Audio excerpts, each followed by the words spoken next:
আমি কি বাবা আমরা গরিব মানুষ, তুই যাইস না, তোর 2টা বাচ্চা আছে, বউ আছে, আমার ঘরে দেখবো কে? এই মেয়ের বাসা জায়গা না পেলে আমি কই থাকতাম। বাড়তি অনুদান পাওয়ার লোভে দুর্ঘটনায় পঙ্গু ছেলেকে বৈষম্য বিরোধী ছাত্র আন্দোলনে আহত যোদ্ধা সাজাতে এই মায়ের অভিনয় সিনেমার গল্পকেও হার মানায়। ভাগ্য ভালো, হয়তো বা আমার গায়ে গুলিটা লাগে নাই। 3-4 গজ দূরে একটা লোকের এই জায়গা দিয়ে গুলি ঢুকে এইখান থেকে বের হয়ে গেছে। এসএস এর পাইপ দিয়ে বাড়ি মেরে আমি পড়ে গেছি, তারপর পিঠে একটা বাড়ি মারে। পঙ্গু হওয়া যুবক যে ঘটনার বর্ণনা দিচ্ছেন সেটা যে বানানো গল্প কোনোভাবেই বুঝতে পারবেন না কেউই।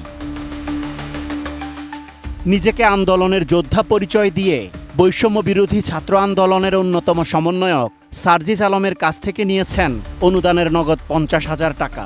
একটি এনজিও থেকে নিয়েছেন সেলাই মেশিন, করাচ্ছেন ফ্রি চিকিৎসা, এমনকি জুলাই শহীদ স্মৃতি ফাউন্ডেশনের কাছ থেকেও নিয়েছেন লাখ টাকা। অথচ তার অভিযোগ আবেদন করেও পাননি অনুদান। এটা ঘটছিল আপনার মোহাম্মদপুর এই ময়ূর ভিলার সামনে, সেটা 4 তারিখ। তো আমি 4 তারিখে হাসপাতালে গেছিলাম, কিন্তু হাসপাতালে রাখে নাই। তো 5 তারিখে পরে যখন বিকেলবেলা গেছি তখন আমাকে ভর্তি করানো হয়েছে।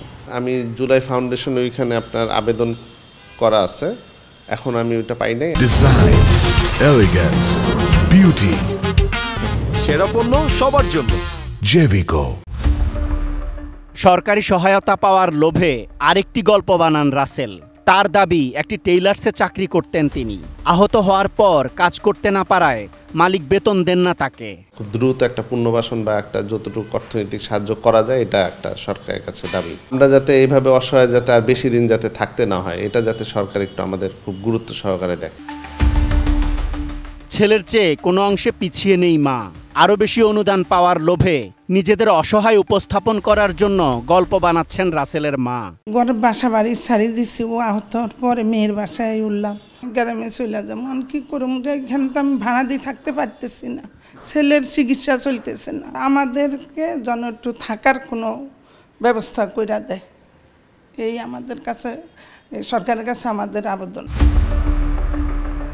রাসেলও তার মায়ের তথ্যের উপর ভরসা রাখতে না পেরে আরও অনুসন্ধান চালায় এটিএন নিউজ টিম। 2 দিন পর কথা হয় তাদের বাসার দারোয়ানের সাথে। জানা যায় এই বাসায় কয়েক বছর ধরে ভাড়া আছে রাসেলের পরিবার।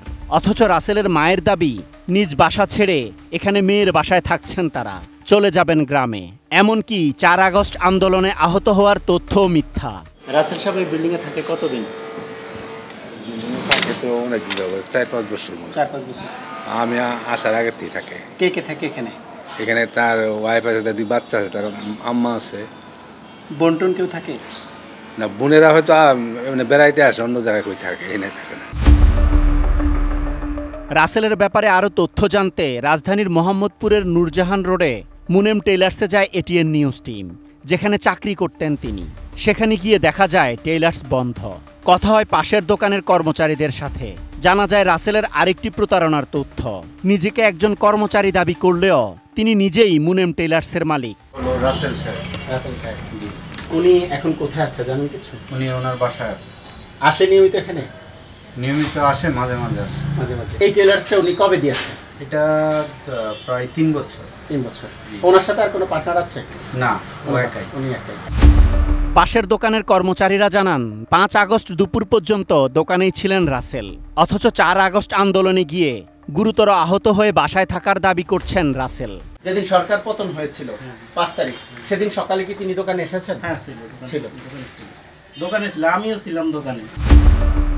আহত মোহাম্মদ রাসেল চিকিৎসা করিয়েছেন রাজধানীর জাতীয় অর্থোপেডিক হাসপাতালে। তার চিকিৎসার বিস্তারিত তথ্য জানতে হাসপাতালেও যায় এটিএন নিউজ টিম। চিকিৎসক এবং নার্সরা ক্যামেরায় কথা বলতে রাজি না হলেও দিলেন বেশ কিছু তথ্য। হাসপাতালের একটি নির্ভরযোগ্য সূত্র জানায় এই প্রতারণার ছক আঁকেন রোগীর স্ত্রী। গুরুত্বপূর্ণ 2টি অপারেশন সহ সব চিকিৎসাই করিয়ে নেন বিনামূল্যে। এমনকি নিজেকে আন্দোলনকারীর স্ত্রী দাবি করে সবসময় চাপে রাখেন ডাক্তার এবং নার্সদের। জানা যায় লাখ টাকার চিকিৎসা ফ্রি করানোর পরেও সরকারি অর্থে উন্নত চিকিৎসার জন্য স্বামীকে বিদেশে পাঠানোর চেষ্টাও করেন রাসেলের স্ত্রী। এবার রাসেলের স্ত্রীর সাথে মোবাইলে যোগাযোগ করে এটিএন নিউজ টিম। তো রাসেল ভাই জুলাই ফাউন্ডেশনের টাকাটা কি পেয়েছিল? হ্যাঁ। কত টাকা পেয়েছিল? 1 লক্ষ টাকা। বাসা থেকে যখন ওনাকে হাসপাতালে নিয়ে যাওয়া হলো তখন আপনারা সাথে যান নাই? বাসা থেকে নেওয়া হয় না, এটা হচ্ছে 5 তারিখে যখন আবার বের হয়েছে না, মানে যখন বের হয়েছে তখন আবারও মানে ওই আবারও আঘাত পাইছে সে। আসলে আমি হাজবেন্ডকে বলছিলাম বিদেশে যাওয়ার কথা, বিদেশের জন্য হাসপাতালে নাকি কথাও বলেছেন, সেখান থেকে কোনো ফিডব্যাক পেয়েছেন? না, কিছুই পাই নাই। রাসেলের দাবি জুলাই শহীদ স্মৃতি ফাউন্ডেশন থেকে আর্থিক সহায়তা করা হয়নি তাকে, অথচ তার স্ত্রী 1 লাখ টাকা পাওয়ার কথা স্বীকার করেন। এবার জুলাই শহীদ স্মৃতি ফাউন্ডেশনে যায় এটিএন নিউজ টিম। ফাউন্ডেশনের ফোন থেকে কল দেয়া হয় রাসেলের নাম্বারে, দেখা যায় তার ভিন্ন রূপ। রাসেল ভাই, আপনি কি আমাদের ফাউন্ডেশন থেকে আর্থিক সহায়তা পেয়েছেন? আমি ওই যে 1 লক্ষ টাকার ইয়েটা পাইছি আমি। আচ্ছা, কবে পেয়েছেন? এটা পাইছি আপনার আরো মনে হয় 20-25 দিন বা মাসখানেক। 1 লাখ টাকা পাওয়ার কথা স্বীকার করে সমন্বয়ক সার্জিস আলমের কাছ থেকে আরো সহায়তা প্রত্যাশা করেন তিনি। সার্জিস ভাই বলছিল যে ওই যে আপনার ডিসেম্বরের ভিতরেই আমাদের ওই আরো কিছু সহায়তা বা আমাদের পুনর্বাসন, এটা কি এই মাসেই কি হবে? এরপর আবারও মোহাম্মদপুরে রাসেলের বাসায় যায় এটিএন নিউজ টিম। 2 ঘন্টা আগে জুলাই শহীদ স্মৃতি ফাউন্ডেশনের কাছে 1 লাখ টাকা পাওয়ার কথা স্বীকার করলেও এটিএন নিউজ টিমের কাছে অস্বীকার করেন তিনি। জুলাই ফাউন্ডেশনে আমার সাথে কালকে না পরশু দিন আমার সাথে ফোনে কথা বললো যে আপনি কাগজপত্র কি অবস্থা আছে। পরে বললাম যে জি আমি দিছি আবেদন, এখন আপনারা কিভাবে কি প্রসেসিং। টাকা কবে দিবে? টাকার কথা এটা কিছু বলে নাই। জুলাই ফাউন্ডেশন বলছে আপনাকে 1 লাখ টাকা দিয়েছে। জুলাই ফাউন্ডেশন আপনার যেটা আমাকে ওই 1 লাখ দেওয়ার কথা চেকে আপনার ওইভাবে আসে নাই, চেকে তো আসেই নাই। তাও আমি বললাম যে ওই তানবীর নাকি একজন আছে জুলাই ফাউন্ডেশন একজনের অফিসে, ওনার নাম্বার নিয়ে আসছিলাম। পরে বললো যে এই ফোন দেওয়ার পরে বললো যে ভাই ওইখানে আপনি আমাদের 16 নাম্বার মানে 16,000-এ ফোন দেন। ফোন দিলাম যে ভাই আমি তো এতদিন হয়েছে। পরে বললো যে ঠিক আছে আপনি দেখতেছি। আমি এই লাস্ট আমি গত 2 দিন আগে এই কথাটা বললাম। প্রমাণ দেখানোর পর সুর বদলে যায় তার। এটা জুলাই ফাউন্ড, হ্যাঁ এটা পাইছি 1,07,700 টাকা। হ্যাঁ, এটা আপনি মুহূর্তে ভুলে গেলেন? 1,07,000 টাকা ভুলে গেলেন? ভুলে তো যাই নাই, আসলে ভুলে না যাওয়ার কিছু নাই। 1,07,000 টাকা আমি পেয়েছি। আপনি একটু আগে বললেন যে প্রসেসিং আছে, দিবে, দেয়নি, আমাকে মাত্র বললেন, এখন আবার বলছেন 1 লাখ টাকা পেয়েছেন। লুকোচুরিটা কেন করছেন? আচ্ছা, লুকোচুরিটা এখানে কি আমি বলি আপনাকে। আপনারা আসলে ধরেন আমার থেকে প্রশ্ন জিজ্ঞাসা করতেছেন, আমি যেমন আমার ফার্স্ট এটা কথা বলা, হয়তো বা আমার কোনো কথায় হয়তো বা মিস্টেক হইতেও পারে। মুনেম টেইলার্সের মালিকানার কথা জানতে চাইলে নতুন করে নেন মিথ্যার আশ্রয়, যে আপনাকে 3 মাস বেতন দেওয়া হচ্ছে না কারণ আপনি কাজ করতে পারেন না, আপনারা বেতন দিলে অন্যদেরও তো দিতে হবে। কিন্তু আমরা তো তথ্য পেলাম যে এই দোকানটা আপনার নিজেরই। আচ্ছা, এবার আমি বলি, আমি ওই দোকান আমি যখন আহত হই, তো আহত হওয়ার সময় পর্যন্ত আমার ছিল দোকান। যে আমার বর্তমানে যে নিছে ওনাকে আমি বলছি যে আমাকে কি আপনি মাসিক হিসাবে কি কোনোভাবে রাখা যায় কিনা, দোকান আপনারই থাকবে। পরে বললো যে না, আপনি তো এখন কাজ করতে পারবেন না, আমি আপনাকে রেখে আসলে কিভাবে বেতন নিব। আপনি তো কোনো টাকা নিলেন না ওর কাছ থেকে? ওনার থেকে যে দোকান নিচ্ছে ওর থেকে আমি মানে কিসের টাকা নিব? দোকান আমার কাছে কি বিক্রি করে? আমি তো ওর কাছে বিক্রি করি নাই। রাসেলের মাও সত্য লুকানোর চেষ্টা করেন। সবাই বলছে এরকম কোনো রোগী এই বাসায় কখনোই ঢুকে নাই। কোন দারোয়ান ঢুকেছে? আমাদের বাসার দারোয়ান না, মনে হয় ও ছুটিতে ছিল শুনতে।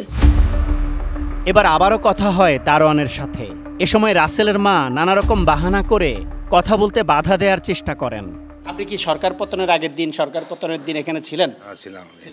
আপনি যে আবার এখানে আসলেন, ওর সাথে তো আমি কথা বলছি। বলে আরে উনি দোকানে পান খাইতে যাই না, কোনো লুকোচুরি আছে। কয়েক ঘন্টা পর আবারও মুনেম টেইলার্সে যায় এটিএন নিউজ টিম। এবার টেইলার্সে পাওয়া গেল রাসেলকে। তবে যাকে দোকানের নতুন মালিক সাজানো হয়েছে তার বক্তব্যে স্পষ্ট হলো প্রতারণা। এখন কি আপনি ওনার অধীনে চাকরি করছেন নাকি এমনি এমনি আসছেন? আমি এখন তো অধীনে উনার নাই। উনার গত যখন 2-2.5 মাস ধরে যখন আমি উনাকে বুঝাই দিই, এরপরে আমি উনার আন্ডারে নেই। এই দোকানের মালিককে? বর্তমান মালিক আমি। কিভাবে মালিক হয়েছে? চুক্তি হয়েছে, ধরেন আমি 50,000। কি চুক্তি হয়েছে দুজনের মধ্যে? চুক্তির কাগজটাকে একটু দেখাইতে পারবেন? আমাদের ভিতরে কোনো কাগজ হয় না এখনো। কাগজ ছাড়া কিভাবে চুক্তি হবে? কাগজ ছাড়া মুখামুখি চুক্তি হয়েছে। মানে কত টাকা সেটাও বলা হয়নি? সেটাও বলা হয়নি, কারণ এমনি হয়ে গেছে। এমনি হয়ে গেছে। কেউ কেউ বলছেন শেখ হাসিনা পদত্যাগ করে ভারত পালিয়ে যাওয়ার খবর শুনে 5 আগস্ট দুপুরে গণভবনে গিয়ে সেখানকার উঁচু দেয়াল থেকে পড়ে আহত হয়েছে রাসেল। আবার কেউ কেউ বলছেন দুর্ঘটনার কথা, তবে আন্দোলনের তথ্য জানা নেই কারো। অনেকদিন দেখি নাই, তারপর ওর মা আসছে, মারা জিজ্ঞেস করছিলাম, পরে বলবো যে অ্যাক্সিডেন্ট। কিন্তু ওনার মা দাবি করছে উনি আন্দোলনে গিয়ে ব্যথা পাইছে, ওনাকে আক্রমণ। এটা আমরা শুনিনি, শুধু জানি যে উনি অ্যাক্সিডেন্ট করছিল গণভবনে। উনি কি কোথাও আন্দোলন কখনো গিয়েছে জানেন কিছু? জানেন। জুলাই শহীদ স্মৃতি ফাউন্ডেশনের প্রশাসনিক কর্মকর্তা জানান, রাসেলের বিরুদ্ধে দ্রুত ব্যবস্থা গ্রহণ করবেন তারা। আমরা ইতিমধ্যে এই ব্যাপারটা অবগত হয়েছি এবং এই নিয়ে আমরা আলাপ আলোচনা করতেছি এবং তার বিরুদ্ধে আমরা অচিরেই আইনানুগ ব্যবস্থা গ্রহণ করব এবং যে টাকা আমাদের ফাউন্ডেশন থেকে নিয়েছে সেই টাকা আমরা উদ্ধার করার ব্যবস্থা করব। এ বিষয়ে বৈষম্য বিরোধী ছাত্র আন্দোলনের সমন্বয়ক মাহিন জানান, শেখ হাসিনা পদত্যাগ করে ভারত পালিয়ে যাওয়ার খবর শুনে গণভবনে গিয়ে আহত কেউ আন্দোলনকারী হিসেবে বিবেচিত হবেন না। 2-1 এরকম প্রমাণ এসেছে যে যারা আসলে আন্দোলনকারী ছিলেন না। শেখ হাসিনা বাংলাদেশ থেকে পলায়নের আগ মুহূর্ত পর্যন্ত যারা আহত হয়েছে তারা প্রাথমিকভাবে আন্দোলনকারী যোদ্ধা আহত এবং যারা শহীদ হয়েছে সেটা ধরা যেতে পারে। গণভবনে গিয়ে বিকেল 4টা বা 3টার দিকে আহত হয়, সে নিজেকে আন্দোলনকারী দাবি করে? কখনোই না, সেটাই কখনোই সে আন্দোলনে আহত যোদ্ধা হিসেবে বিবেচিত হবে না। জাতীয় অর্থোপেডিক হাসপাতালের পরিচালক জানান, কৌশলে আন্দোলনকারী সেজে যারা বিনামূল্যে চিকিৎসা নিয়েছেন তাদের ব্যাপারে অনুসন্ধান করবে হাসপাতাল কর্তৃপক্ষ। আন্দোলনে বৈষম্য আন্দোলনের ছাত্র বা জনতা ছাড়াও আমাদের কাছে আসলে আমরা চিকিৎসক, সেই হিসাবে আমরা সেবা দিতে বাধ্য। এক্ষেত্রে কেউ যদি আমাদের এই নৈতিকতার সুযোগ নিয়ে থাকে, এটি সে তার বিবেকের কাছে দায়ী হবে কিংবা পরবর্তীতে সেটি নির্ণয় করা হবে সে ভুলভাবে আমাদেরকে সামনে যে উপস্থাপন করেছে কিনা। Asad Bhuiyan, ATN news, Dhaka.